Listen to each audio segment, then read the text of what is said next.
A vitally important part of understanding the kinds of error which can have serious results is the appreciation that when things go wrong, 3 failures will have occurred. The initiating event, usually a single error, sometimes on the hangar floor, perhaps during planning, or right back at the design stage. Error can be built in before the job begins. Next is a failure to detect that error, and the absence of an effective control to recover from the consequences. So human error is not simply a case of the individual getting it wrong, it is a system failure. Most of the time, the system works well, but such apparent success may not be all that it seems. A good safety record is reassuring, but to rely on the absence of accidents as an indication of safety can be dangerous.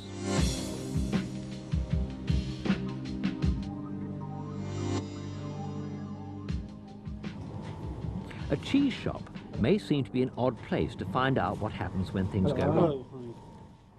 But this cheese has a lesson for us. Would you slice it up for me, please? Maybe 4 or 5 slices long ways? That's no problem. Thanks very much. All complex systems have many barriers, safeguards and defences to separate hazards from victims, from assets and from the environment. In an ideal world, each defence would look like this. It would be solid and intact. But in reality, each defence is like this. It has holes in. And the same is true for all the other defences.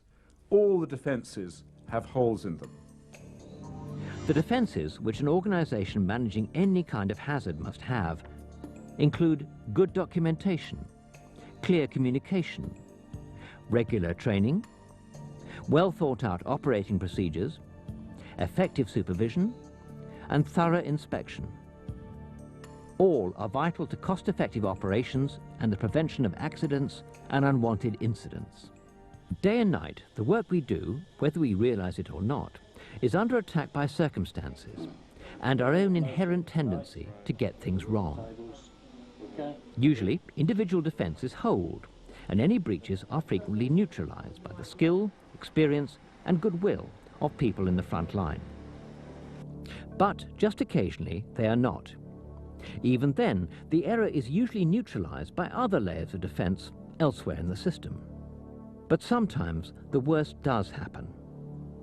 The one thing that all incidents have in common is a moment when flaws in the system line up for just long enough to allow people and harm to come into close proximity. The absence of accidents may be the result of effective error management. On the other hand, it may simply demonstrate that undetected flaws have not lined up to allow disaster to strike yet. Take just one example, a dropped or dragged engine caused by the fracture of a fuse pin because brace fastenings were not secured.